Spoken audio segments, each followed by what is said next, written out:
तो hello guys, आज हम करने जा रहे हैं लिस्ट टैग को। तो शुरुआत से लेकर एंड तक बनी रहेगा। चलिए बिगिन करते हैं। स्टार्ट करते हैं लिस्ट्स को बिना किसी टाइम वेस्ट के। तो लिस्ट क्या होती है? कलेक्शन ऑफ आइटम्स होती है। अच्छा, and they may be ordered और दे मे बी अनऑर्डर्ड। ऑर्डर्ड और अनऑर्डर्ड क्या होता है भाई? अगर मैं कोई लिस्ट नंबर के साथ बनाता हूँ तो मैं उसको ऑर्डर लिस्ट कहता हूँ। जैसे मैंने कहा 1 is equal to banana and second is equal to apple. अगर मैं ऐसे नंबर लिखता हूँ तो इसको मैं ऑर्डर लिस्ट कहता हूँ। वहीं अगर मैं लिस्ट ऐसे बनाता हूँ, कैसे? जैसे मैंने डॉट बना दिया, कि डॉट के सिंबल को हम बुलेट कहते हैं। तो अगर मैं बुलेट का यूज़ करके या फिर किसी सिंबल का यूज़ करके कोई लिस्ट बनाता हूँ तो मैं उसको अनऑर्डर लिस्ट कहता हूँ। अच्छा, तो ऑर्डर लिस्ट का सिंटैक्स देखो, ये होता है, ये हमारे एंगल ब्रैकेट के साथ शुरू होता है, slash sorry angle bracket O L, फिर इसके बाद बीच में हम चीज़ें लिखेंगे, वो भी समझाऊंगा मैं। फिर यू एल लगता है इसके लिए, अनऑर्डर्ड के लिए यू एल लगता है। फिर एक और टैग भी होता है डेफिनेशन लिस्ट वाला, ठीक है, डी एल टैग रहता है, डेफिनेशन लिस्ट भी रहती है। अभी डेफिनेशन लिस्ट क्या होती है? ये डेफिनेशन देती है। ये तो ऑर्डर्ड और अनऑर्डर्ड थे, यहाँ पर आपको ऑर्डर या तो अनऑर्डर दिख रहा था, लेकिन यहाँ पर आपको डेफिनेशन दिखती है। यहाँ पर ना ही ऑर्डर होता है ना ही अनऑर्डर होता है, यहाँ पर डेफिनेशन दिखती है। जैसे मैंने कहा आपको एच टी एम एल की डेफिनेशन दे दी नीचे, तो मैं आपको कोई ना कोई टर्म की डेफिनेशन दे रहा हूँ, कोई ना कोई आइटम की डेफिनेशन दे दूँ, तो वहीं उसको मैं कहता हूँ डेफिनेशन लिस्ट। ठीक है, सब एक एक करके समझेंगे। सबसे पहले है ऑर्डर लिस्ट। ऑर्डर लिस्ट को मैं ऐसे लिखता हूँ, इसका सिंटैक्स देख लीजिए पहले। सिंटैक्स कैसा होता है? ओ एल आता है, ओ एल के आगे इधर कोई एट्रीब्यूट हो सकता है, फिर इसके आगे एल आई आता है। एल आई को मैं कहता हूँ लिस्ट आइटम, ठीक है, लिस्ट आइटम। फिर इसके बाद स्लैश एल आई रहता है जो एंडिंग टैग होता है। इसके आगे कोई भी मैं आइटम लिखूंगा, फिर इसके आगे नीचे जो भी लिखना है वो लिखूंगा मैं। अगर मान के चलिए एक और लिस्ट लिखनी है, एक और लिस्ट लिखूंगा। फिर इसके बाद स्लैश ओ एल आएगा, जिसका मतलब है खत्म हो चुका है टैग। ठीक है, तो भैया हम बात करते थे किस चीज़ की? This is use to display the list of items in a order. ये एक ऑर्डर लिस्ट होती है, तो सिंपल सी बात है, ये ऑर्डर दिखा रही है। जैसे वन, जैसे यहाँ दिख रहा है आपको, 1 ऑरेंज, 2 और ग्रेप, तो यहाँ पर ऑर्डर है, इसलिए इसको मैं नंबर लिस्ट भी कहता हूँ, क्योंकि इधर नंबर यूज़ होते हैं। लेकिन हमेशा नंबर यूज़ नहीं होते। जैसे इधर देखो, it can use the numbers और रोमन नंबर यानी ऐसे टाइप के। और कभी बार अल्फ़ाबेट भी यूज़ करता है। जैसे ए के आगे मैंने ग्रेप्स लिखा, बी के आगे मैंने बनाना लिखा, तो ये क्या है? अल्फ़ाबेट है ना, तो अल्फ़ाबेट का यूज़ भी हो सकता है। It has one inbuilt tag, यानी इसके अंदर एक और टैग भी रहता है जिसको मैं एल आई टैग कहता हूँ। ठीक है, फिर in this list the default order is numeric. अगर मैं कोई ऐसे टाइप फाइव लगाऊँ, एट्रीब्यूट ना लगाऊँ, तो नॉर्मली जो आपका बनता है वो बनता है न्यूमेरिक। यहाँ देख सकते हो आप, यहाँ मैंने कोई टाइप फाइव नहीं लिखा। टाइप से क्या होता है? जो ये टाइप रहता है, टाइप एट्रीब्यूट, इससे आपका जो नंबर होता है ना, नंबर या अल्फ़ाबेट के आपको ऑर्डर्स हो जाते हैं। जैसे 1 2 3, ये सब एक ऑर्डर है ना, तो ये नंबर ही रहते हैं एक्चुअली। अगर मैं कोई टाइप यूज़ ना करूँ तो नंबर ही रहते हैं, लेकिन अगर मैं टाइप लगाता हूँ तो ये नंबर के बजाय अल्फ़ाबेट या रोमन नंबर हो जाते हैं। ठीक है, जैसे यहाँ देख सकते हो आप, यहाँ मैंने ये लगाया तो इससे आउटपुट क्या मिला? ये मिल गया। यहाँ मैंने टाइप में ए लिख दिया, तो यहाँ पर नंबर ना आके अल्फ़ाबेट आए। ठीक है, इसके नीचे मुझे रोमन नंबर चाहिए थे तो मैं कैपिटल आई लिखूंगा, अगर मुझे दूसरे रोमन नंबर चाहिए तो मैं ऐसे छोटा आई लिखूंगा। यहाँ पर इसका आउटपुट मिलेगा। अच्छा, एक और टैग भी रहता है इसका, सॉरी एट्रीब्यूट रहता है, जो है स्टार्ट एट्रीब्यूट। स्टार्ट क्या करता है ना, जैसे मुझे 3 से स्टार्ट करना है कोई ऑर्डर, कोई 3 से स्टार्ट करना है, तो मैं क्या करता हूँ ना, स्टार्ट में 3 लिखता हूँ। टाइप में 3 नहीं लिखूंगा मैं स्टार्ट में 3 लिखूंगा। और ये हर चीज़ में लागू होता है। अगर मैं टाइप इजिकल टू ए लिखूँ तो इसके आगे मैं स्टार्ट में भी, स्टार्ट में अगर मुझे इसे सी से स्टार्ट करना है तो स्टार्ट इजिकल टू 3 लिखूंगा मैं, सी नहीं लिखूंगा, 3 लिखूंगा। ठीक है, ये पूरा पूरा देख सकते हो। अच्छा, इसका आउटपुट क्या मिलेगा?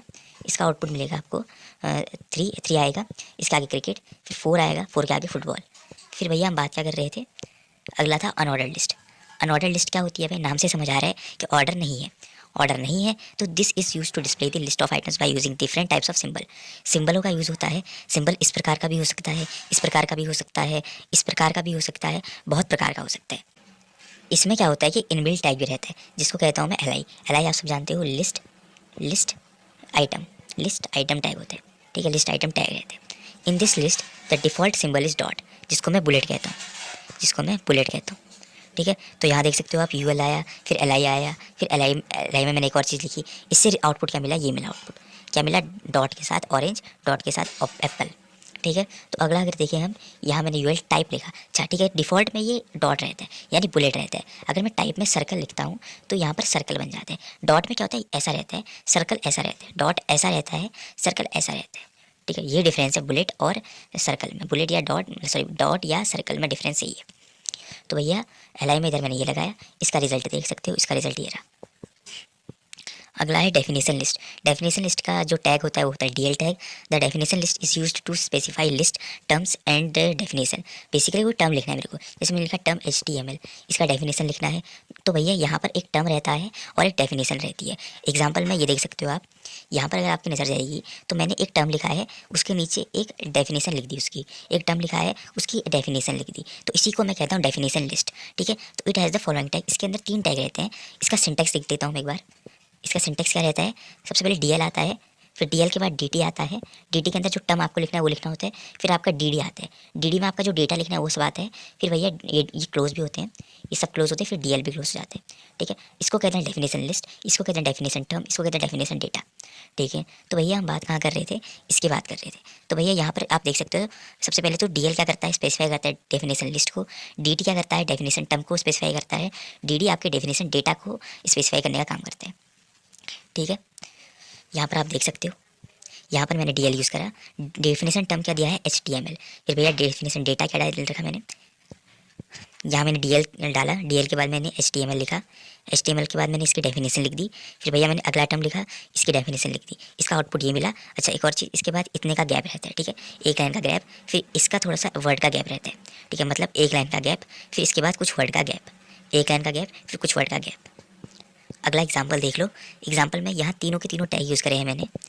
यहाँ HTML आया, देख सकते हो HTML आया, फिर हेड आया, फिर टाइटल लिखा, फिर हेड लिखा, हेड लिखा नहीं, हेड क्लोज किया, ठीक है, हेड क्लोज किया, फिर बॉडी लिखा, फिर H2 आया, फिर UL आया, फिर LI आया, फिर LI आया, इसमें मैंने WT लिखा, फिर CD लिखा। तो भैया इसका क्या चीज़ बनेगी, देखो एक बार, इसमें भैया मैंने अनऑर्डर लिस्ट लिख रखी है।